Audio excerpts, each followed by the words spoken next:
Before stories started, something moved in the snow outside my window. I didn't think it could be real. But it was watching. Waiting. Tonight, I'm gonna tell you 3 true winter horror stories, things that happened when no one else was around, when the cold made people do things they shouldn't, and when something was already inside. And once you hear them, you'll never look at winter the same way again. I've never told this story online before. Honestly, I don't even like thinking about it. The only reason I'm sharing it now is because winter's coming back around, and every year when the snow starts falling, I stop sleeping right. I figured maybe getting it out of my head would help. Probably won't, but here we are. This happened when I was 24. I was living alone in a small rental cabin outside a town called Pine Ridge, somewhere up north, where winter isn't just cold, it's aggressive. The kind of place where snow doesn't feel peaceful. It feels like it's trying to bury everything. I worked remote tech support back then, so location didn't matter. Rent was cheap, internet was decent, and the landlord, a guy named Calvin Moore, promised the road would be plowed regularly. To be fair, it usually was. The cabin sat about half a mile off Route 11, down a narrow road called Barker's Lane. On one side was dense forest. On the other, a frozen creek that only made noise when the ice cracked at night.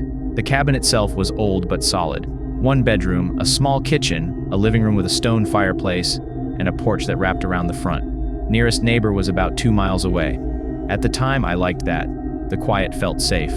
The first real snowstorm of the season hit in late January. Weather reports said maybe a foot. It ended up dumping almost 3. By the second night, I was completely snowed in. No big deal, I thought.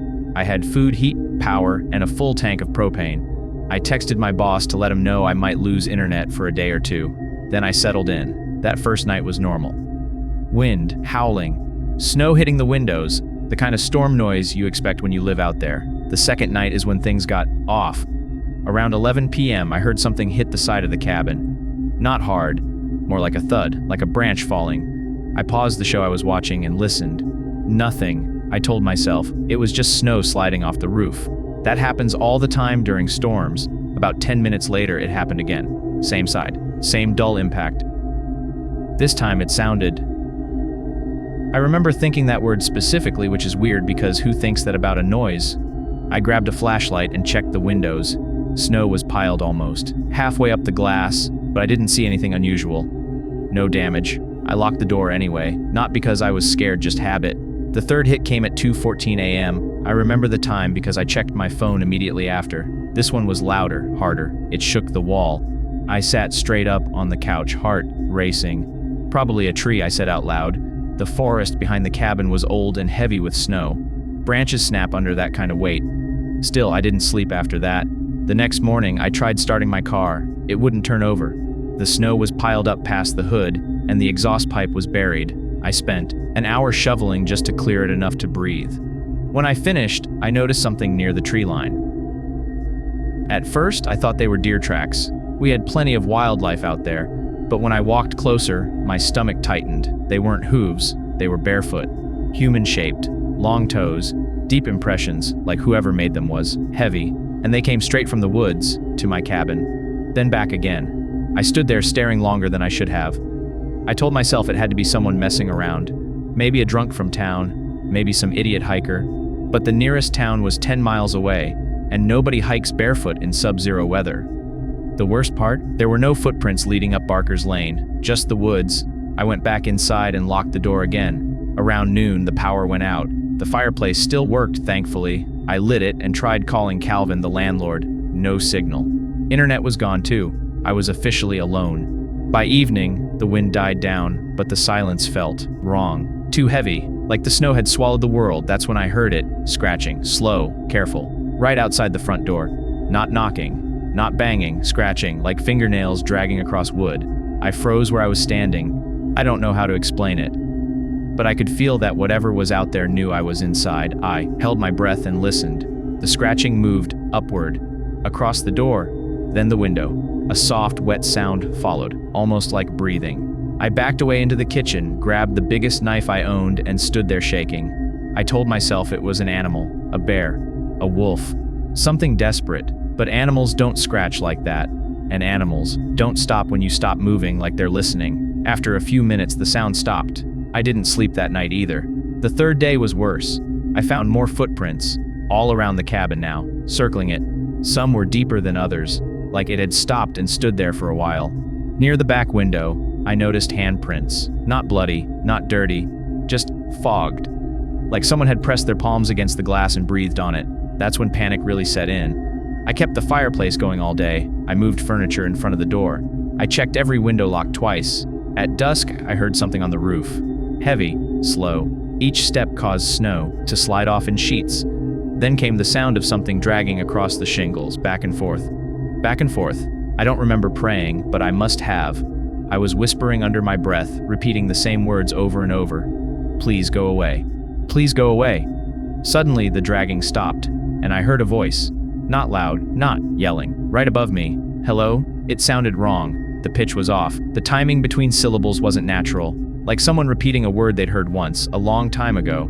I covered my mouth to stop myself from making a sound. Hello? It said again, closer this time. Then came the knocking. From inside the walls, that's when I lost. I grabbed my coat, boots, and flashlight. I didn't care about the snow. I didn't care about freezing. I ran out the back door. The cold hit me like a wall. My breath burned. Snow swallowed my legs up to my knees. Behind me, something screamed. Not an animal, not human. Something between the two. I ran anyway. Don't remember how long I ran. I got back up. I screamed for help until my throat bled. Eventually, headlights appeared through the snow. A plow truck. They found me collapsed in the road, half frozen, raving about something in the woods. They never found tracks leading away from the cabin. Just a circle around it. The cabin burned, down 2 weeks later.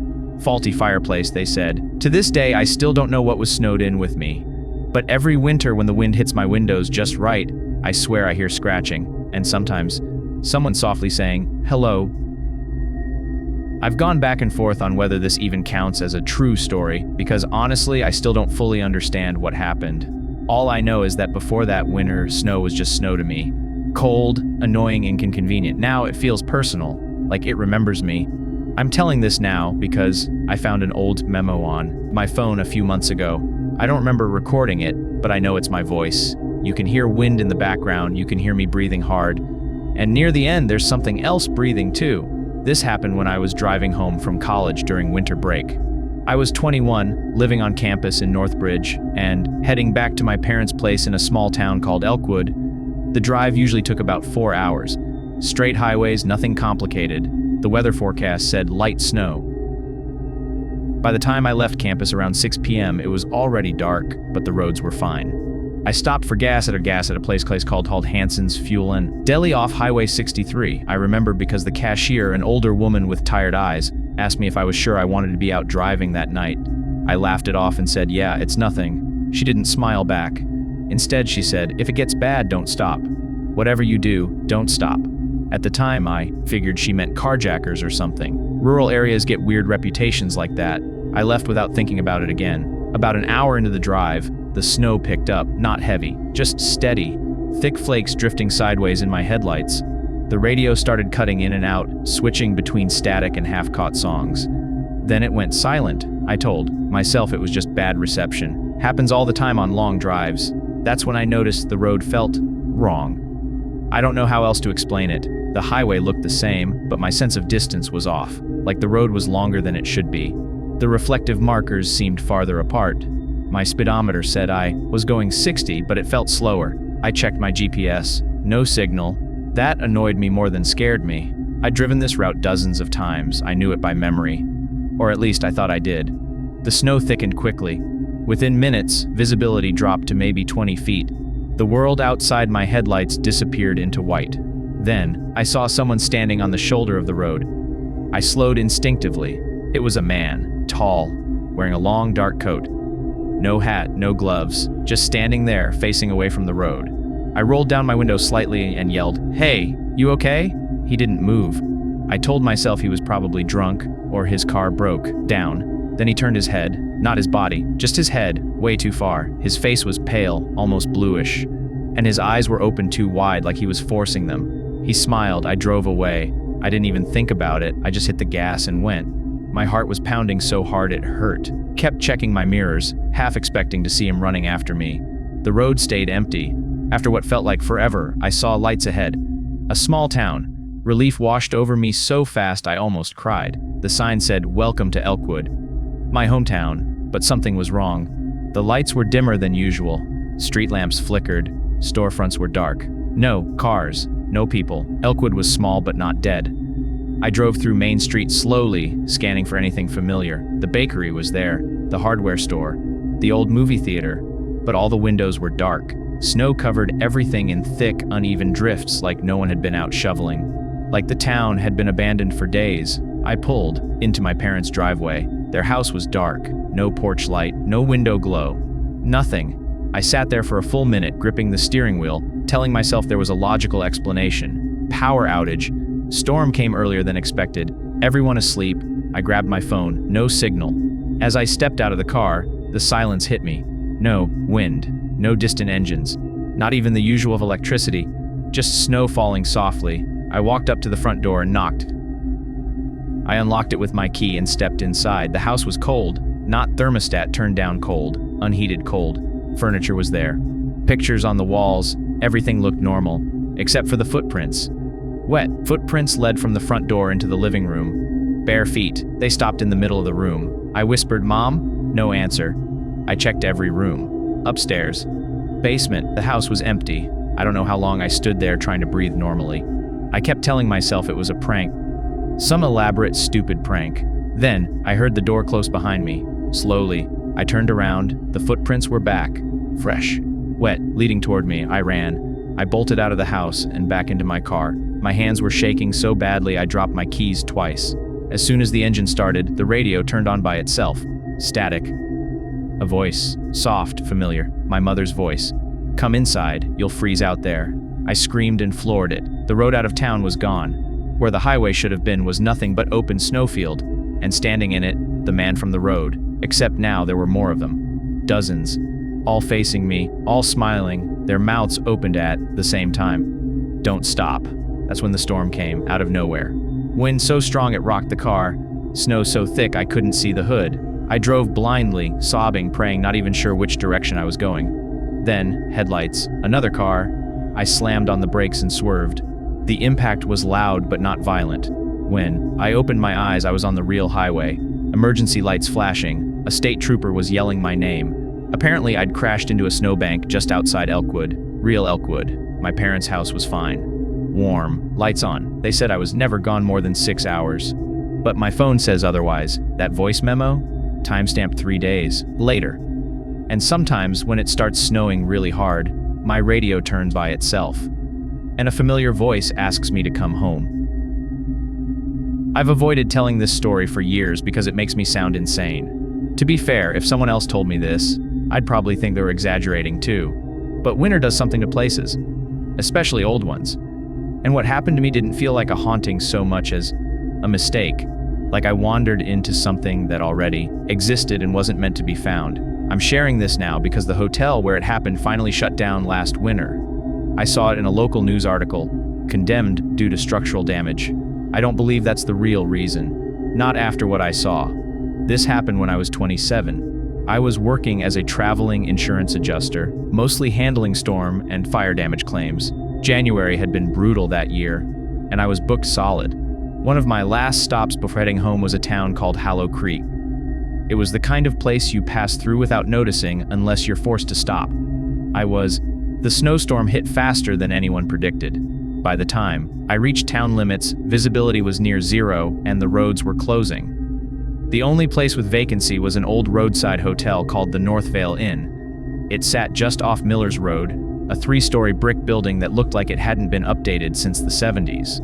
The sign flickered, missing a few letters, so it read Northvale Inn. One window glowed faintly on the second floor. Inside, the lobby smelled like dust and old carpet. A space heater hummed behind the front desk. The woman working there didn't look up when I entered. She slid a key across the counter. "3rd floor," she said. "End of the hall." I asked her if the elevator worked. She shook her head. "Stairs only, and don't use the last door." I paused. "Which last door?" She finally looked at me. "The one that's cold." I waited for her to elaborate. She didn't. I took the key and climbed the stairs. The building creaked with every step. The 2nd floor was quiet, doors closed, lights dim. By the time I reached the third floor, the temperature dropped noticeably. My breath fogged a little. The hallway was long, narrow, yellowed wallpaper peeling at the seams. My room was 312, second to last on the right. The very last door at the end of the hall was unmarked, no room number. Just a metal handle frosted over from the inside. I unlocked my room and went in. It was small but clean enough. The heater worked. The bed looked untouched. I dropped my bag and tried to shake the feeling crawling up my spine. I told myself the front desk woman was just messing with me. Old places have quirks. Staff likes to scare guests sometimes. Around 9 p.m., I went out to grab ice. The machine was down the hall. As I walked, I noticed something odd. The closer I got to the last door, the colder it became. Not drafty cold. Deep cold, like stepping near an open freezer. I stopped about 5 feet away. The silence felt heavy, pressurized. I don't know why I did this, but I leaned closer. From behind the door, I heard breathing, slow, wet, like lungs struggling. I backed away and practically ran back to my room. That night, I woke up to knocking. Not loud, polite, 3 taps. I checked the time, 2:17 a.m. I didn't answer. The knocking came again, 3 taps, then a voice. "I'm cold." It sounded like a child. I stayed, frozen in bed, staring at the door. "I'm lost," the voice said. "Can you help me?" I don't know how long it went on. Minutes, maybe longer. I remember covering my ears and repeating that it wasn't real. Just pipes, just wind. Eventually, it stopped. The next morning, I asked the woman at the desk about the last room. Her face hardened. "No one stays there," she said. "No one opens it." I asked her why. She hesitated, then said, "Because it doesn't lead anywhere anymore." That made no sense, but I didn't push. That night, the knocking came earlier. Louder, more desperate. "I can see you," the voice whispered. Frost crept under my door, spreading across the carpet. The air in my room grew thin, icy. I grabbed my coat and ran. As I passed the last door, it was open. Inside was darkness, and something standing just out of reach of the light. Too thin. Its skin looked stretched, pale, cracked with frost. Its face was wrong, like pieces were missing. And its mouth, smiling. I ran down the stairs without looking back. I didn't stop until I was outside in the storm. I slept in my car until morning. When I left, the hotel sign was gone, just a broken pole in the snow. I later looked it up. The North Vale Inn officially closed 20 years ago. No records of it reopening. No records, a third floor. And no explanation for why. Sometimes when I stay in hotels during winter, I wake up freezing, with frost on the inside of my door, and 3 slow knocks. I still think about these stories every winter, about how all of them happened in places that felt normal. Familiar. None of them were looking for danger. None of them believed in monsters, and yet something found them anyway. Maybe winter doesn't create horror. Maybe it just strips the world down enough for us to finally see what's been hiding there all along. So if you hear scratching in the snow tonight, or footsteps where no one should be, don't assume it's your imagination, because every person in these stories did the same thing, and they were wrong.